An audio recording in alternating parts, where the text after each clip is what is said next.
청년부 여러분 안녕하세요. 오늘은 생명의 경이로움이라는 주제로 함께 말씀을 나눠보고자 합니다.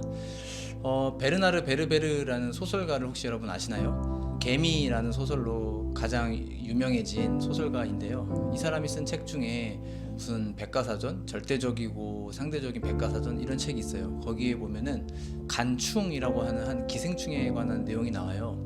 그 내용을 오늘은 좀 한번 소개를 드려볼까 합니다.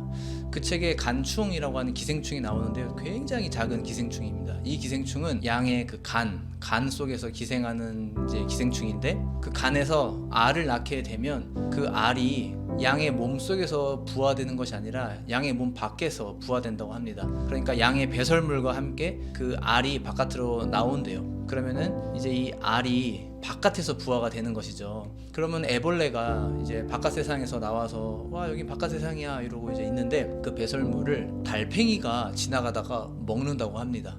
달팽이가 맛있어 이러고 이제 그걸 냠냠냠 하고 이제 먹으면 달팽이 몸 속에서 다시 이 기생충이 자라게 된대요. 애벌레였던 기생충이 달팽이 몸속에서 이제 좀 청소년 기생충으로 좀 자라게 되고, 그러다 나면 언젠가 또 달팽이의 배설물로 또 빠져나오게 되는데, 그 배설물이 아주 끈끈한 달팽이 특유의 그 끈적끈적거리는 그 물질과 함께 빠져나온대요. 그러면 이 끈적끈적거리는 물질을 누가 좋아하냐면 개미가 그렇게 좋아한다고 합니다. 그래서 개미가 이제 이 물질을 덥석 먹게 되면 이 간충은 또다시 이제 숙주가 달팽이에서 개미로 옮겨지게 돼요.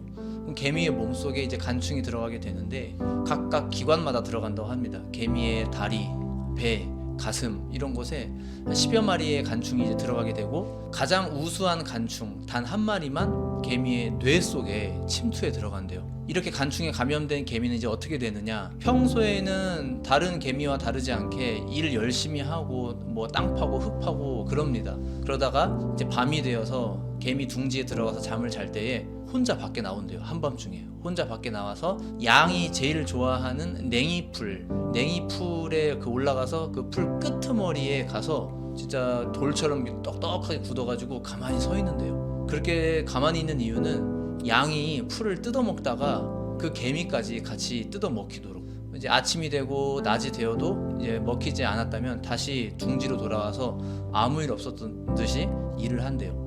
그 개미의 뇌 속에 침투해 들어간 간충이 그 명령을 내려서 움직이게 하는 거죠. 결국 이 개미가 이제 양에게 잡아먹히게 되죠. 그러면 양의 몸속에 다시 또 기생하게 된다고 합니다. 양의 간에 다시 또 달라붙어서 거기서 기생을 하고 어른 벌레가 되어서 알을 또 낳고, 그 알이 양의 배설물과 함께 바깥으로 배출되고, 그럼 그걸 달팽이가 먹고, 달팽이가 또 다시 배설하면 그걸 또 개미가 먹고, 개미가 먹으면 그 안에 벌레가 개미를 조종하고 다시 양에게 먹히고, 이 순환의 고리를 겪게 된다고 해요. 참 신기하지 않나요? 생물학자들이 이 간충에 대해서 해석하지 못하는 어려운 문제가 두 가지가 있다고 해요. 하나는 뇌에 들어간 그 간충 한 마리가 어떻게 그 개미의 바깥을 정확하게 알고 개미를 이리저리 조종하고 또 그 한밤중에 정확하게 냉이풀 위에 끄트머리에 가서 앉아있도록 만드는지, 그게 참 신비롭다라는 것 한 가지고요. 또 한 가지는 가장 우수한 간충 한 마리를 희생시켜서 나머지 간충들이 양에게 먹히고 그리고 양 안에서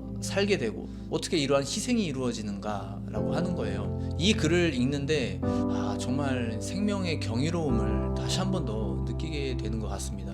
하나님이 창조하신 이 자연세계, 이 피조세계의 이 경이로움이 너무 놀라운 것 같아요. 그런데 여러분, 무엇보다도 가장 경이로운 것은 바로 여러분 자신입니다. 여러분이 이 땅에 그 어떤 누구보다도 가장 존귀한 존재들이에요. 3억 마리의 정자 중에 단 한 마리의 세포만 택함 받아서 우리가 형성된 것이잖아요. 우리는 이미 어쩌면 필연적으로 선택받은 존재일지도 몰라요. 요즘 들어서 왜 그런지 뉴스에 보면은 자꾸 아동 학대, 아동 방치, 또 아동이 죽게 되는 그런 일들 자꾸 보게 되는데요. 정말 이 세상이 생명에 대한 그 존귀함이, 존중이 많이 없어져 가고 있구나 하는 것을 너무 느끼게 됩니다. 마태복음 6장 28절 이하에 보면은요, 들의 백합화가 어떻게 자라는가 생각하여 보라. 수고도 아니하고 길쌈도 아니하느니라. 그러나 내가 너희에게 말하노니 솔로몬의 모든 영광으로도 입은 것이 이 꽃 하나만 갖지 못하였느니라. 오늘 있다가 내일 아궁이에 던져지는 들풀도 하나님이 이렇게 입히시거든 하물며 너희일까 보냐. 이렇게 말씀합니다. 여러분, 우리는요 이 들풀보다도 그리고 간충보다도 훨씬 더 존귀한 존재들이잖아요. 하나님께서 우리를 친히 먹이시고 입히시고 보살피신다고 그렇게 약속하셨어요. 그러니 여러분 절대로 포기하지 마세요. 여러분은 존귀하고 사랑받을 가치가 있고 존중받아 마땅한 사람들이에요. 이번 한 주간 생명의 경이로움에 대해서 다시 한 번 더 느껴볼 수 있었으면 좋겠습니다. 그리고 내 자신의 소중함에 대해서, 내 자신의 존귀함에 대해서 하나님이 나를 굉장히 귀하게 바라보고 계시는구나 라는 것에 대해서 다시 한 번 더 느낄 수 있는 한 주가 되셨으면 좋겠습니다. 청년을 위한 5분 메시지 여기서 마치도록 하겠습니다. 감사합니다.